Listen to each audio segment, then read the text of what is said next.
gender, the blood. The blood test that they do to determine the gender, like when you're pregnant, they don't even guarantee 100%. It's like a not specificity. It's like 99 point something. Because now if Well, you're, that's good. That's pretty good. I don't think anything they tell you 100%. No, Because there's always. there's always a margin of error.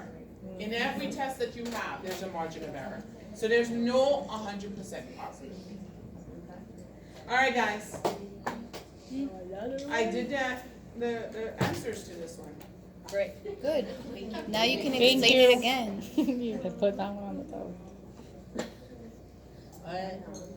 Barb.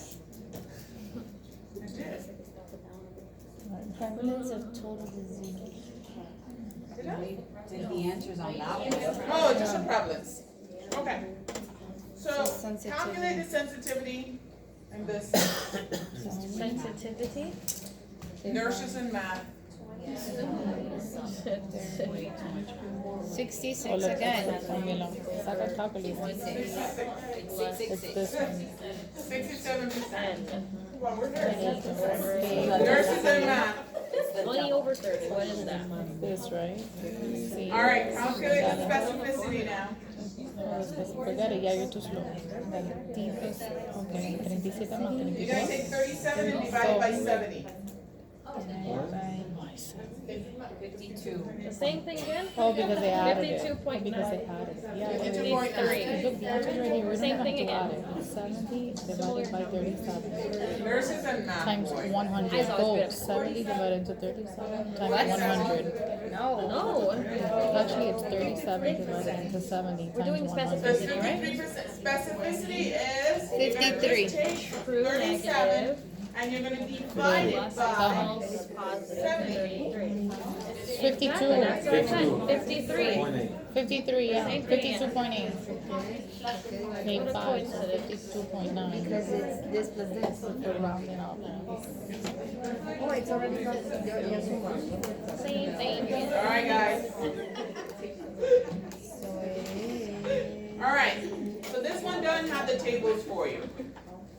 Oh, I need you to put this in the table and tell me. Oh my God, no. Table. A population is 500. Of the group, 100 has beriberi, as confirmed by blood tests. He's the gold standard.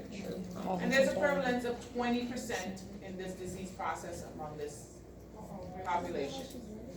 20% equals. Okay. Yeah. Make your table.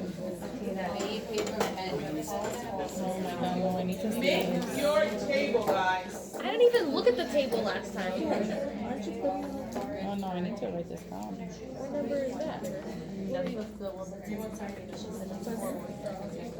To make your recipe easier, you have about 3 of these on your exam. Sensitivity? Specificity. Specificity. I can't look at but specificity is true negative, which is 45. No, I'm looking here. What slide are you at? Oh, I was looking at a different slide. We're on slide 33. Now we're on. We're on 32. What slide are we on? So it's 37 divided by 37 plus 33.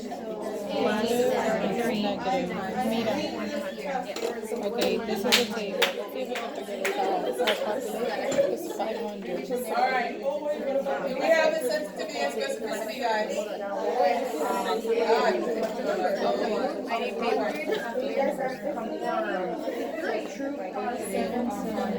Oh, okay, here we go. 90 or 2 positives. Okay, I think we don't know.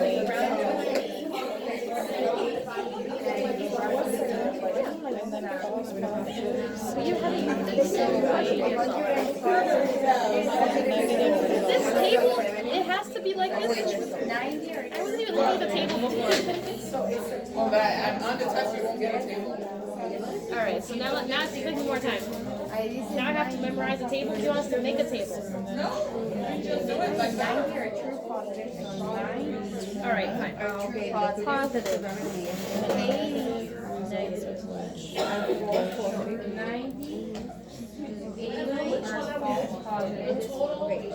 So what are you asking now? I'm sorry. Okay, look, add up. Add 90 plus 10, which is 100, and then 320 plus 80. Cuando es add 320 plus 80. Like, cuando 100. No, that's just showing you the problem. Other 100, right?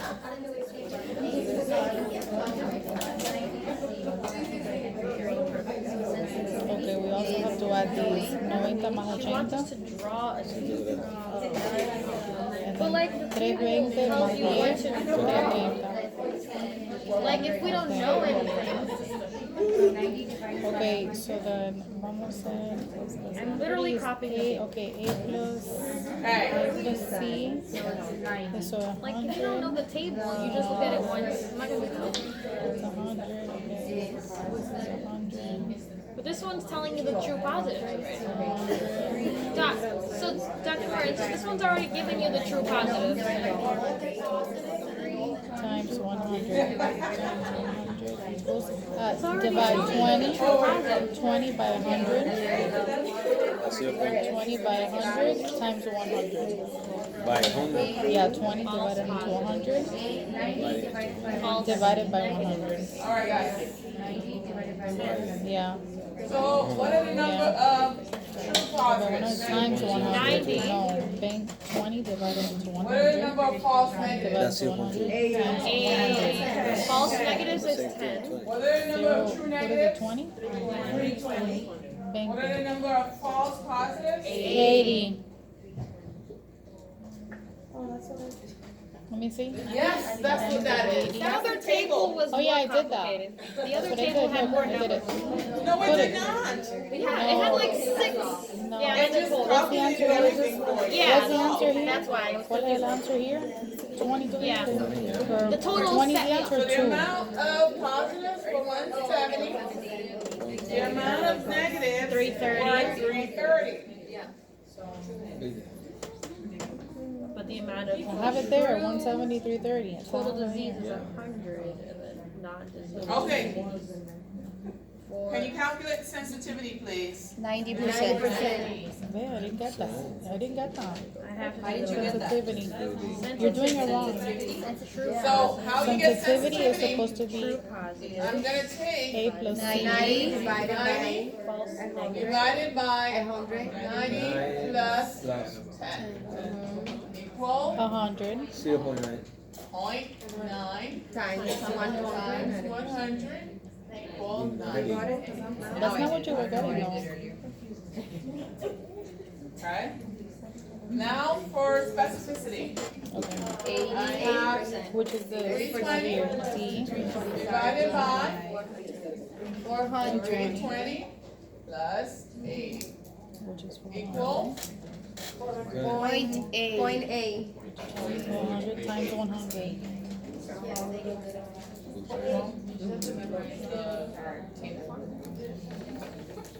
Look. okay? You're not doing it. You're not adding it. I just want to make So sure. we get 0.8 Okay, let me process it. Let me copy it. multiplied by 100 80%. Equals. It is not that difficult, guys. No, it just depends on what where you're putting your true and your negative, like your 80%. like. There, All you went do through in is the make last a step. box. You were multiplying 0.2. No, I know. I'm just saying it depends on where This you're one gonna is put 20%, the no, it's true 90%. versus the false. You know what I It mean? don't depend, you put them only in one place. All right, so the true in the first category, and then the false in the second category. Yes. 90 plus 10 That makes it easier. Positive predicted value, I'm gonna go across. Negative predicted value, I'm gonna go across. Okay? Which is like Is anybody confused? yeah. My friend in black, Here, she got it now? then she's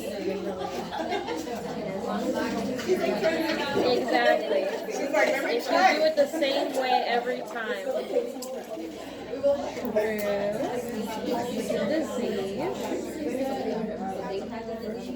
You're gonna have to, all I'm gonna give you is this. Just this part. That's it. But it's easy. Oh, you're gonna give us this one? You're gonna take the true positives plus, you're gonna divide it by the true positive plus the false negatives. Put that in your head. I got it. And then hope to God, if you don't put it in your head, that you're in a group that's not with someone who did put it in their head. With the nose. That will make a difference. Okay? As long as I keep my box the same way every time. Prevalence. Okay? If there is a low prevalence, you will have a low positive predictive value. If there is a high prevalence, you're going to have a high positive predictive value, but a lower negative predictive value. Oh, wow. Get on the soil. That hurts. Okay. So the odds of being correct are higher if you predict the prevalence of the disease. If the disease is, let's redo coronavirus, and we're doing it in China, we know the High prevalence is prevalence. high. The positive predictive value is going to be High. No low negative. okay. If you know the disease process is high amongst that population, it should have a high positive predictive value. Make sense, guys? I'm not gonna let you calculate anymore because you're getting crazy.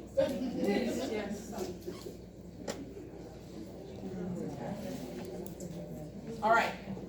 Points to remember: diagnosis does not imply certainty, but carries an implication of probability. Meaning, and this is where you get messed up on your test. Because if I tell you that I used a mammogram to screen for breast cancer, and I say to you that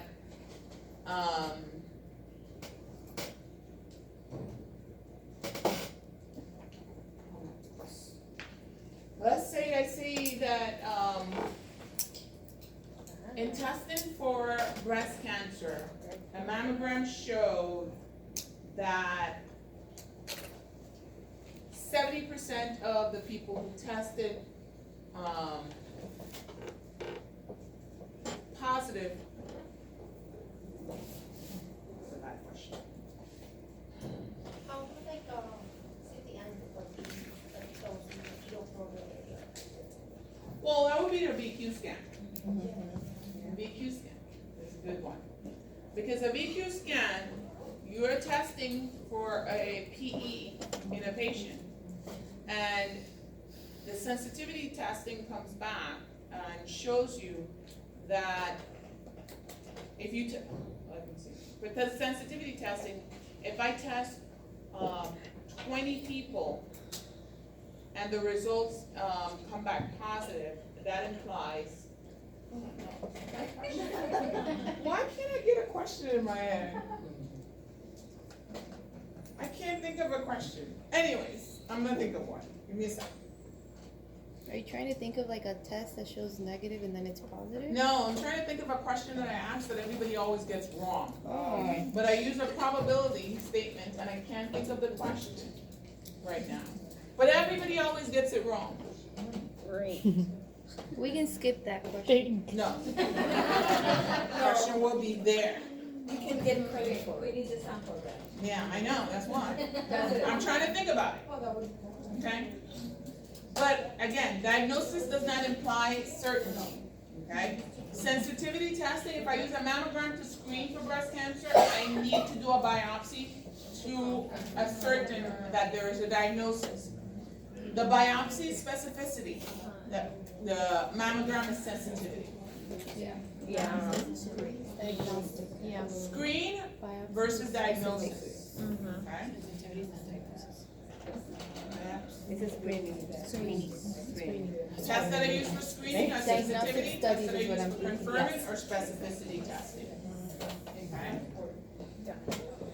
Okay, Bless when you. the object is to rule out a disease, screening, the test with the fewest false negative results should be chosen, which means that they have a high sensitivity. Okay?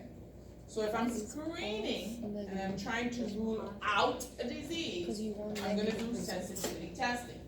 So if I'm trying to rule out breast cancer, I'm going to do, and every woman in this room, and there's 70 women in this room, I'm gonna use a mammogram, okay, to rule out breast cancer.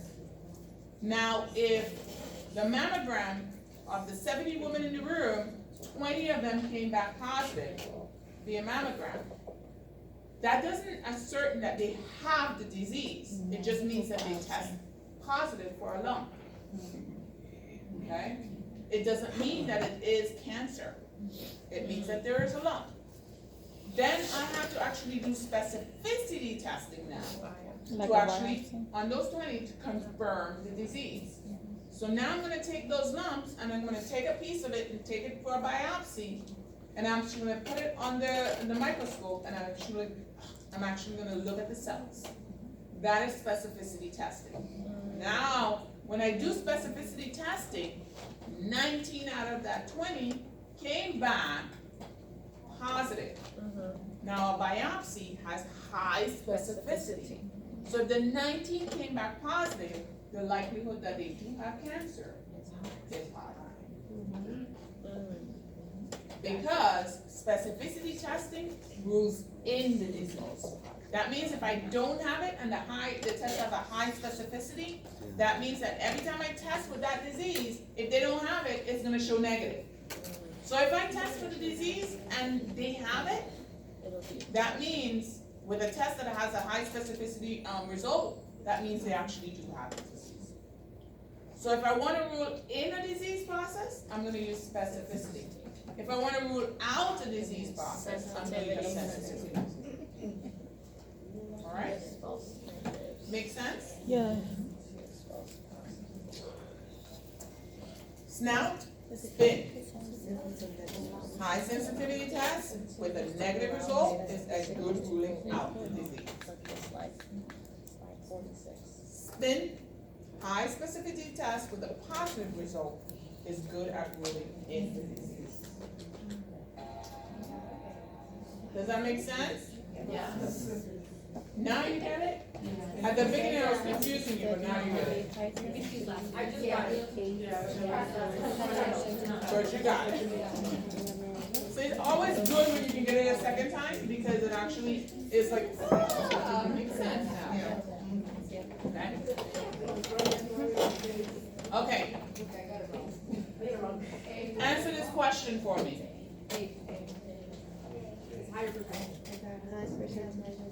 High sensitivity, high percent. If you're in my class, don't answer this question. If you're not in my class, then you answer. I gave you the answer already. It's A. It's A? It is A. Sensitive. Remember, if it's sensitive, it means that they are positive for the disease, and if it's positive for the disease, that means the test is abnormal. Oh, okay. Make sense? Normal. Yes. If the test is a high specificity testing, remember specificity says that if they don't have the disease, it will be negative. So if a test has a high specificity result, that means that the results are going to be, and the person comes testing, they're going to have a normal result. That means there's absence of disease. Word false positive. Okay, so the specificity, there's absence of disease, they'll have a normal result. If it's sensitivity, that means the presence of disease, they'll have an abnormal result. Okay? It's just words, guys. Don't let the words confuse you. It's just words.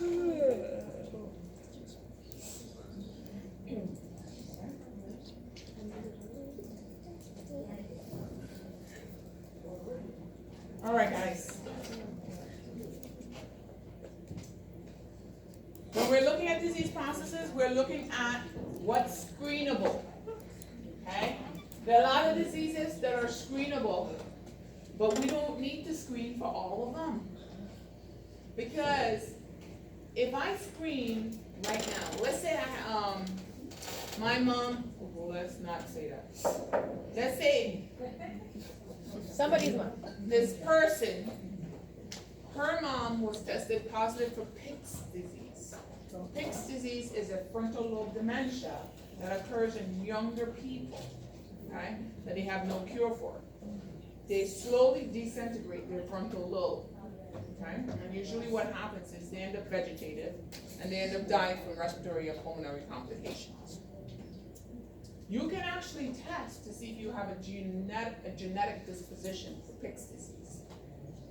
However, if you test and it shows that you have a high probability of having this disease, what are you gonna do? Nothing. Absolutely nothing. Except for like wanting to jump somewhere. Like, Or travel I'll the probably go skydiving. Yeah, travel the world. I'll do that country singer said, skydiving, Rocky Mountain climb, Yeah. all that good Mount stuff. Everest. Pretty much, right? So, not because a disease is screenable means that you have to screen for it. You have to be really practical in your screening. You have to make sure that, one, you actually counsel the individual completely to make sure that they understand that there is no cure, and screening may reveal that they are high probability, and if they do have, there's nothing they can do about it. Because if you don't counsel them, and let's say their mom had Pick's disease, and you say, well, there's a test that you can actually screen to see if you're predisposed to it. And you don't give them any counsel, you just say yes. And they say, you know what, I wanna know if I'm gonna have it. And you test them, they came back positive. And they go home and they say, you know what, I don't wanna suffer like my mom, I'm gonna shoot myself. Do you know that that family can sue you for malpractice?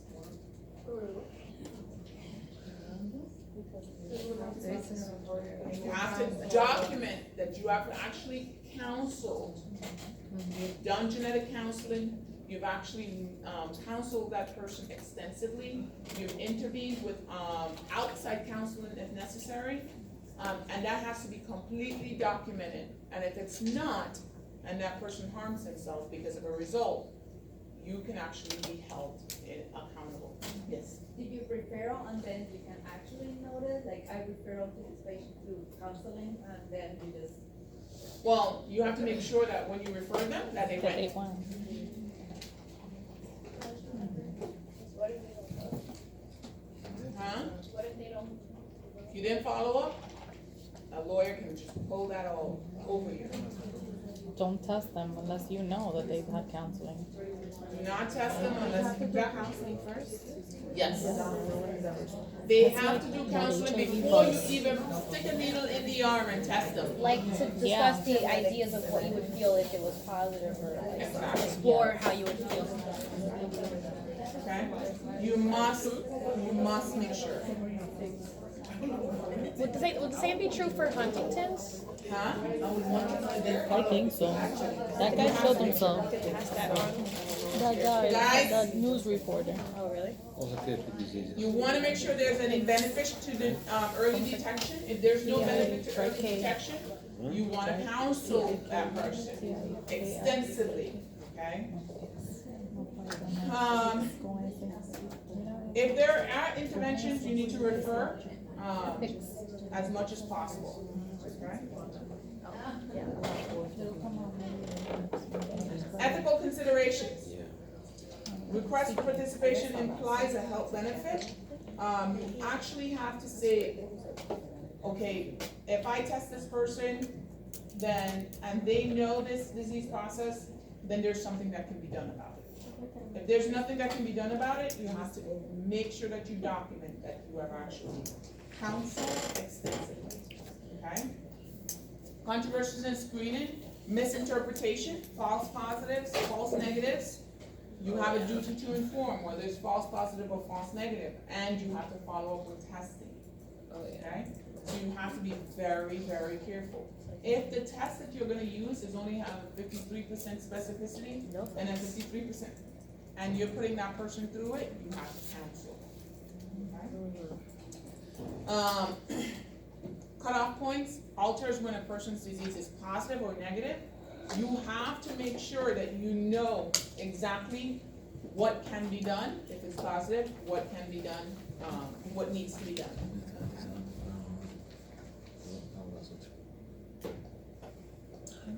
Economic feasibility, cost-benefit ratio. What's the cost of the test and what's the benefit to that person, to that individual? If it costs $10,000 to do this test and there's no benefit to screening, why are you doing it? Okay? You have to use cost effectiveness, optimal use of resources. You have to make sure that you're using your resources appropriately. If you're not, then it doesn't make sense. Cost efficiency purposes, efficiency limited to budget to achieve as much desired outcome as possible. Let's say that in your health fair, you go and you screen this person for diabetes. And they come back, you do a finger stick, and they come back with a glucose of 400. What do you do then? Send to a hospital because they're probably gonna get. You send it into a hospital. How are they gonna get there? You're calling 911. Council. What if they tell you, it's always like that, I don't need to do anything about it? What council? Educate. Council patient. Do you call 911 anyways? No. Yeah, right. Pay for They still need to go? Are you gonna tie them down and send them? No. You educate. Yeah, muchacho, ¿cómo vas a ir? So. Ah, va. They're not doing very well, I like it.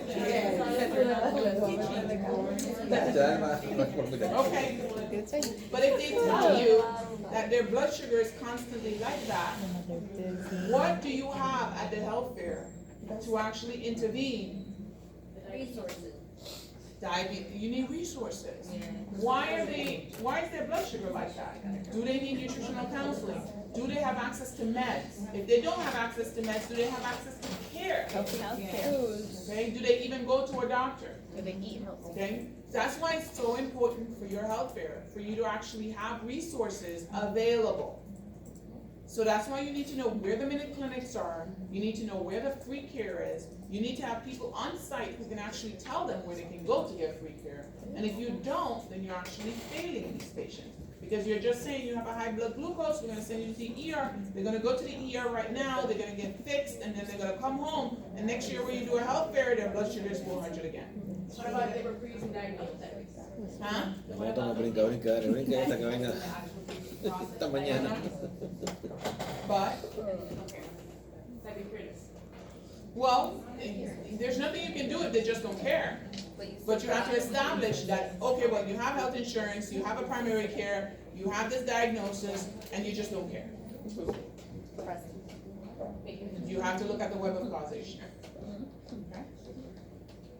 So in that case, it's just all about documenting. All about documenting. Ponte a brincar ahí hasta que se acabe esto. Dale. And it's all about also having the resources available. Because if you give it to them, they You do. know what we need to have too? It's like I had a patient the other day. They Ponte a brincar ahí hasta que se acabe la feria. blood sugar at 4 o'clock in the weekend, and she's like, I need to go home now, that's what it's for. It's like, You guys are working on stuff to get the educator, right? You guys are working on research, like to get the education. How about like skin diseases? You have that, right? that's what you're just gonna come back. Because they have a lot of skin Yeah, issues. usually I take people around on a walk in the hallway. There you go, look at this one, look at this one. Show them some pictures of some amputated legs, some amputated ulcers. What about like mental health stuff? It usually scares them enough. What if we got like But you can't do anything about people who have resources. The ones who don't have resources, the like ones who need to you intervene. know, to media? We didn't get into that section. district because that's kind of like Screenable population, you have to look at, they're age, homeless, which they gender, most likely have. What can ethnicity, we do for them? income level, education level, Then and it would be kind of lifestyle. like Okay, so reading. do they people understand the that, disease, what do they do? not understand? They need to Stuff go to like that. health facilities, and if they don't have Look at anything, their then we're not doing environment, anything. look at what resources they have available. But It's we, very like we important. looked around like clinics, for example, for like Screenings, STDs, we're gonna that do, actually, like, free testing for in our HIV, next like class, that. we're gonna actually Stuff look that at they age can go groups to and and what get a we screen solution. when we screen it. We did Which is very important for you to know, because when you're educating Like drug patients, you abuse. have Yeah. to know what the US If somebody Preventative comes and Services does Task Force identified as screening categories, and what age group do they recommend screening for? Okay? They used to screen for prostate cancer at 40 and 45 with the PSA and digital rectal exam. Now they just do the digital rectal exam, because they're saying the PSA doesn't really identify it, and there's, so there's a whole lot of controversy in some screening tests, that are out there, so we're gonna look at what screening tests are available and when. Just as simple as, when do you get a pap smear? People feel like the age of the onset of sexual activities when you get a pap smear. According to the US Preventative Services, the age of screening should start at 21. It used to be 25, I think. It used to be, but now it's 21. 21. And they tell you, you should not do a pap smear on a patient unless that person is 21 years old. Because the likelihood of having cervical cancer before that, according to all the statistics, are very low. Especially if you got your vaccinations. I thought it was. So we're gonna look at screenings and how we're gonna screen and when we're gonna screen. And the next thing you're gonna have to memorize is your immunization record. Oh, yeah, I know. So horrible. Yes, you need to know when they need to have the immunizations. Because when you're teaching, you need to be able to tell them. If they tell you, that my daughter is 4 years old, you need to tell them at 4 years old what they should have and what they should not. But I'm an adult and I know, but you need to know what the 65-year-old man needs to have also. well, that of course. Adults. Well, a lot of people don't know. I mean, I memorized it once upon a time. Pneumonia and flu. Water. Okay, so some excellent community guides are here. You can actually look Don't at eat them out. in your own time. I actually finished a little bit early. I won't do the ethical PowerPoint. We'll do that next time. I do need you to look over the history. All the answers are there except for one that I want you to actually look them up. What is it? What? Don't worry, I'm gonna pull it up now so you can see it. Did you remember the question? No, I don't. I ask that question on the test every time, and half the class gets it wrong and half gets it right. Why is it there? What's-